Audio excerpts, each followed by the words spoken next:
When Elon Musk paused a team review to ask, "Who's Leah?" no one in the room expected what would happen next. She wasn't a high-ranking executive or a rising tech prodigy, just a 55-year-old intern quietly working behind the scenes at SpaceX.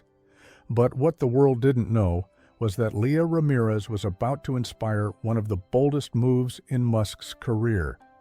Because when Elon learned she'd been denied life-saving treatment simply for being too poor, he didn't just take notice, he rewrote the rules. And what followed became a global movement that redefined what access, equity, and innovation really mean. The hum of machinery echoed through the halls of SpaceX, punctuated by the low murmur of collaboration and the occasional hiss of pressurized air. In the middle of this high-octane tech temple, surrounded by fresh-faced graduates and rising prodigies, stood Leah Ramirez, 55 years old, soft-spoken, and carrying a worn leather notebook tucked beneath her arm. She didn't look like anyone else in the room. While most interns showed up in sleek sneakers and tech-branded hoodies, Leah wore modest slacks, orthopedic shoes, and a neatly pressed blouse. A former high school physics teacher from Albuquerque, Leah had spent 3 decades igniting curiosity in other people's kids until a quiet ache in her chest told her there was something she hadn't done for herself. So she went back to school, night classes, community college, a late-in-life engineering degree, not because she had to, but because it was time. She applied to SpaceX's elite internship program on a whim, fully expecting a polite rejection. But then the email came. She was in. From the moment she stepped onto the Hawthorne campus, eyes followed her, not with mockery, but with uncertainty. She was twice the age of everyone in her cohort, a wild card, an outlier. But she didn't flinch.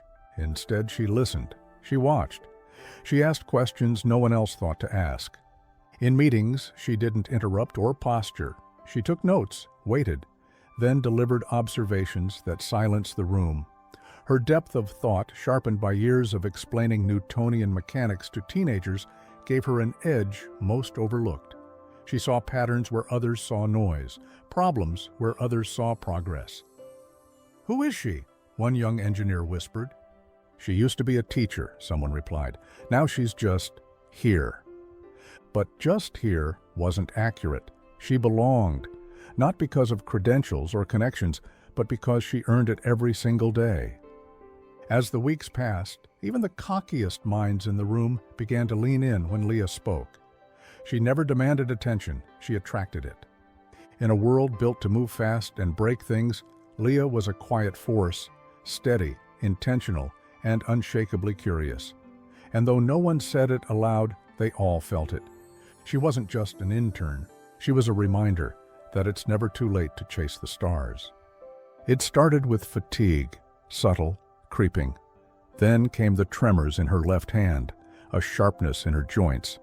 Some days, Leah chalked it up to stress or long hours in front of a screen. But deep down, she knew better. She'd been managing a degenerative neurological condition for years. Slowly, quietly. It wasn't something she talked about, not at work, not with the other interns. Most days she barely acknowledged it herself. But as the internship progressed, the symptoms sharpened. She found herself gripping railings harder, sitting down slower, typing more carefully. Still, she showed up. Every morning at 6 a.m., notebook in hand. Her work never slipped. Her focus never wavered. But inside, the clock was ticking. Then one day, in a quiet corner of the SpaceX break room, Leah overheard a conversation. 2 engineers discussing a clinical trial for a new experimental treatment.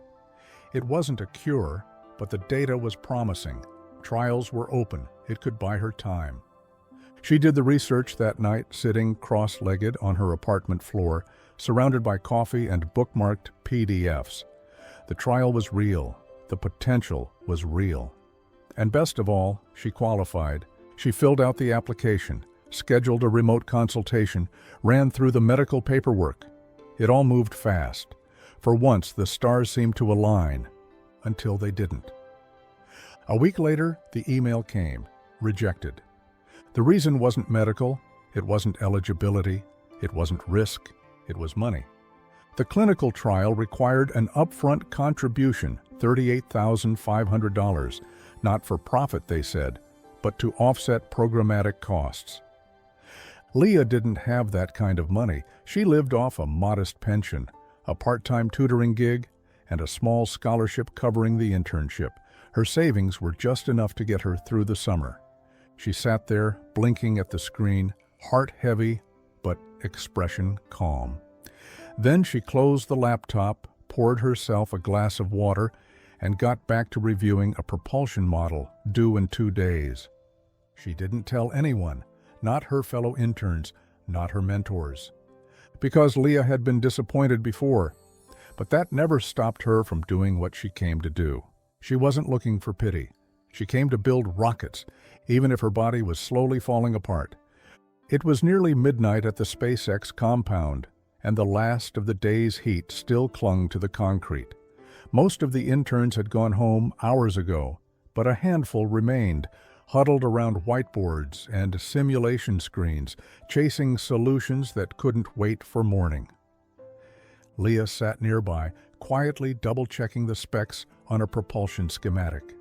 Her brow furrowed, pencil tapping lightly against her worn notebook. She didn't notice the 2 interns whispering across the table. "I heard she got into some kind of medical trial," one of them said, voice low. "Yeah, but they turned her down.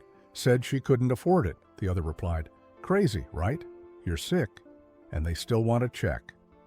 They weren't gossiping with malice, just surprise.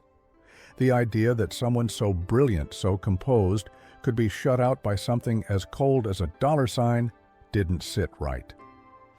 A few feet away, a senior mentor named Marcus, mid-40s, soft-spoken, NASA alum, overheard. He didn't interrupt. He just listened, then glanced toward Leah. She didn't look fragile. She never had. But suddenly, her quiet strength felt different, heavier. The next morning, Marcus brought it up during a casual conversation with the department head. Nothing dramatic. Just a, "Hey, did you hear about Leah?" followed by a quiet shake of the head. That would have been the end of it. But the words kept moving, like sparks in a wind tunnel. By the time the week ended, they had traveled farther than anyone expected. During a Thursday review session, Elon Musk sat at the head of a glass-walled conference room, flipping through notes on reusable booster telemetry, when he paused. He looked up, eyebrows narrowing slightly. "Who's Leah?" The room fell silent. A few glances were exchanged. Someone pulled up her file. "She's one of the engineering interns," a manager offered. "Background in education, mid-50s, smart as hell." Elon didn't respond right away. He just stared out the window for a moment, watching a Falcon 9 stage in the distance. Then he said quietly but firmly, "Bring her in." Leah stood outside the executive suite, notebook in hand, heart thudding like a piston. She wasn't sure what this meeting was about, only that it came without warning, and that it was with him. The door opened. "Elon will see you now," said the assistant. She stepped in. The room was minimalist. Clean lines, models of rockets, a whiteboard with half-erased equations, and in the center, at a long table, sat Elon Musk, elbows resting on his knees, looking not like a mogul, but a man mid-thought. "Leah," he said, standing and offering a hand. "Thanks for coming." She shook it gently, trying to hide the tremor in her fingers. "Of course." "Have a seat." The silence stretched for a moment before Elon broke it. "I heard about the clinical trial." Leah blinked, unsure of what to say. "It's okay," he added. "You don't have to explain. I just wanted to hear it from you." So she told him, not with emotion or self-pity, but with clarity. She explained her diagnosis, the trial, the cost, how she'd been preparing to apply for a second job, how she had let it go, because what else could she do? Elon didn't interrupt. He leaned back, hands steepled beneath his chin, his eyes unreadable. When she finished, the silence settled again. Then he spoke. You know, he said slowly, we talk a lot about making life multiplanetary, about solving impossible problems, but if someone like you, someone brilliant, driven, resilient, can be locked out of care because of a price tag, then what exactly are we building toward? Leah didn't answer, because she didn't have to. In that moment, Elon wasn't a billionaire, or a CEO, or the guy people argue about on social media. He was just a man staring down a system that had failed someone who didn't deserve it. You came here to build rockets, he said. I did, she nodded. Well, he said, rising to his feet, let's build something else while we're at it. A beat passed. Then Elon turned toward the window and murmured, almost to himself, maybe access shouldn't be something you have to earn. The next morning, Elon was in early. No cameras, no press. Just a mug of coffee and a question looping in his mind like a launch countdown. How many more Leahs are out there? He didn't delegate this one. No assistants, no advisors. He dug in himself, pulling trial data, white papers, and medical access policies. One search led to another and another. Then 20 tabs became 50. What he found was worse than he expected. The pay-to-participate model wasn't an anomaly. It was standard. In trial after trial, desperate patients were being told the same thing. Yes, you qualify. No, you can't afford it. Hospitals called it cost sharing. Pharmaceutical companies labeled it program support. But Elon called it what it was, extortion, wrapped in paperwork. One report showed that over 60% of promising Phase 2 clinical trials had financial barriers baked in. Another showed that minority and low-income participants were underrepresented not because they lacked interest, but because they lacked funding. The system wasn't broken. It was working exactly as designed. He leaned back in his chair, the glow of his laptop screen casting harsh shadows across his face. He scrolled past a line of fine print on one trial's intake form. Participant must demonstrate financial viability for duration of treatment. He stared at it for a long moment. Then, almost under his breath, he muttered, access to life-saving treatment shouldn't depend on a credit score. He stood up, crossed the room, and erased a set of equations from the glass wall. In their place, he wrote 2 words in black marker, fix this. That same afternoon, a closed-door meeting was called in a small, windowless conference room on the 3rd floor of the Raptor engine division. The invite list was short. A neural network specialist from Neuralink, a medical ethicist Elon had met at a TED Talk, 2 blockchain engineers, and a quiet software architect who had helped design the Starlink deployment model. On the whiteboard, Elon sketched out the rough shape of a system, decentralized, transparent, borderless, a clinical trial model that didn't ask if you could pay, but only if you medically qualified, open-source protocols, blockchain verification for trial integrity, crowd-funded options that allowed thousands to back a single patient with a tap, no insurance middlemen, no application fees, no 5-figure gates keeping people like Leah locked out. He called it Project Open Trial. The room was silent when he finished. One engineer finally spoke. So, you want to apply SpaceX engineering principles to healthcare access? No, Elon said, pacing slowly. I want to apply fairness. I want to remove friction where it hurts the most. A slide flashed onto the screen. Leah's story, stripped of names but loaded with truth. The room read it in silence.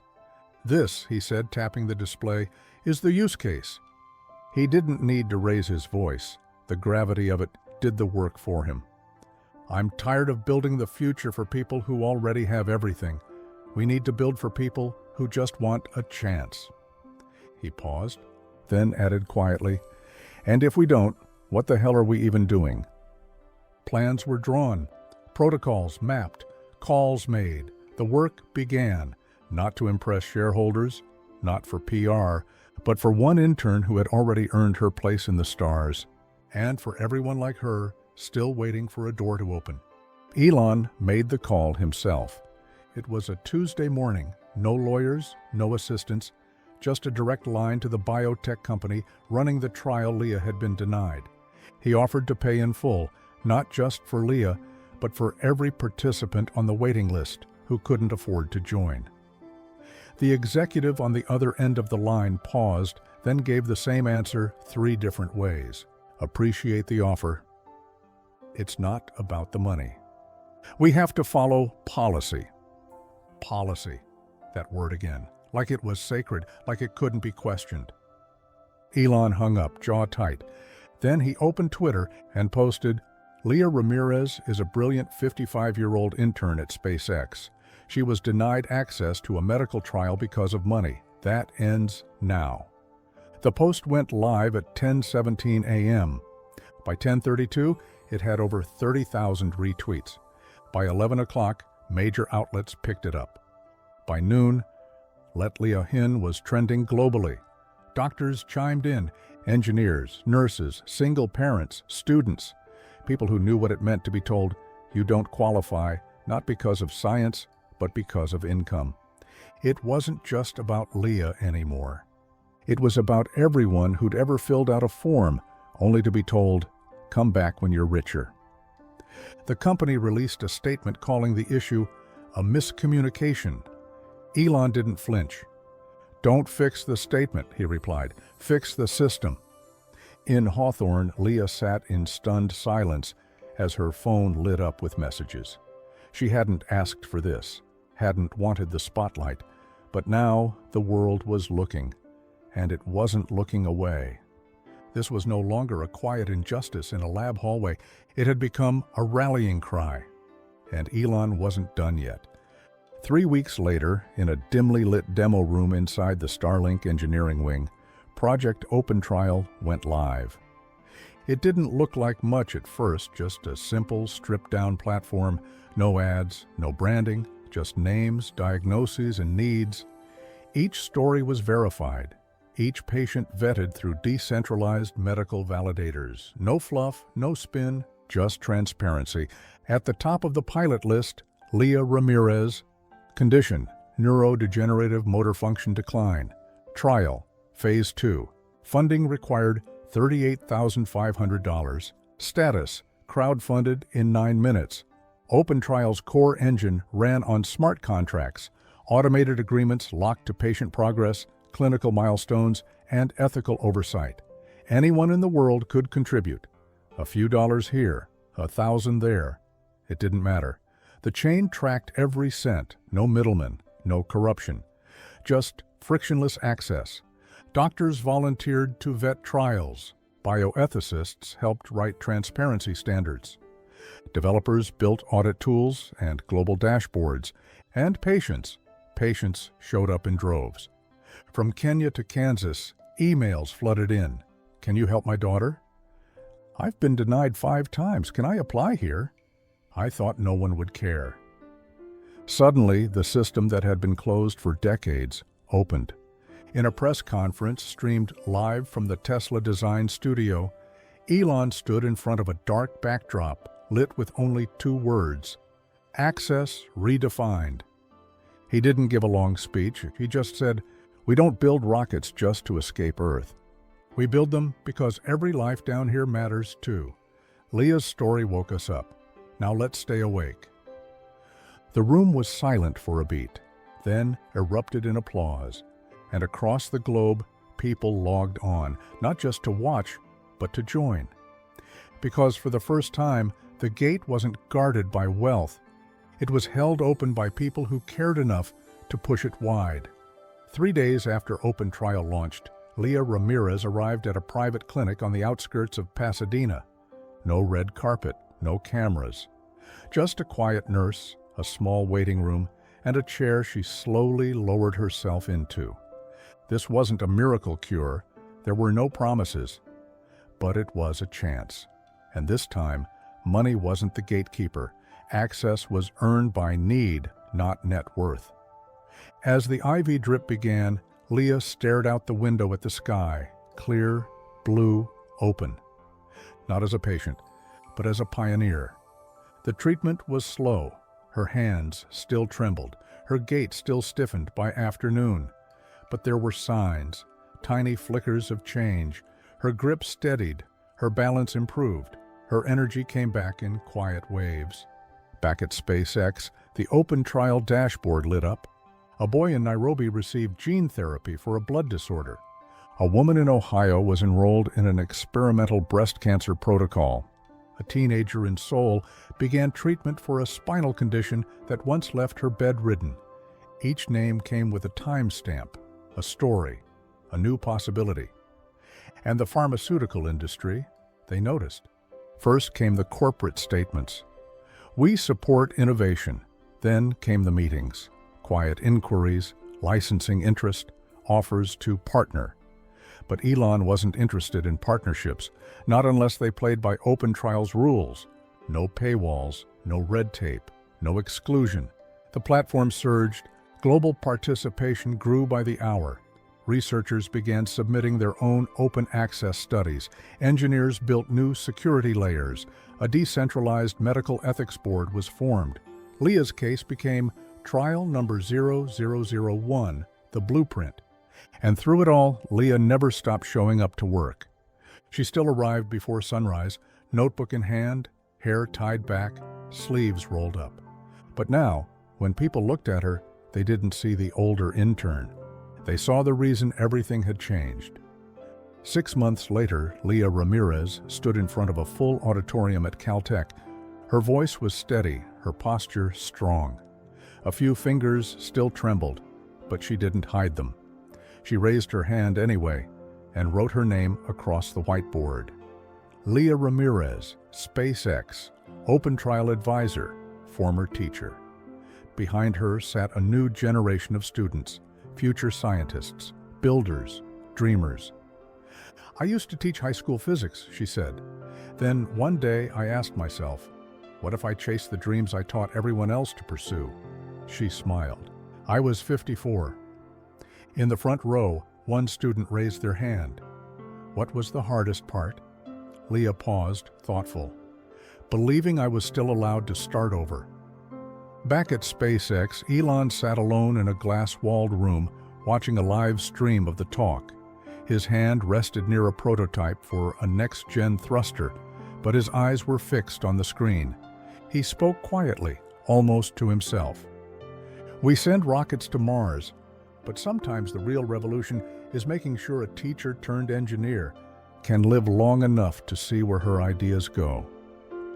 He leaned back in his chair, the sounds of a rocket test rumbling faintly through the floor beneath him. Not every revolution begins with fire and metal. Some start with a whisper in a hallway. A door finally opened.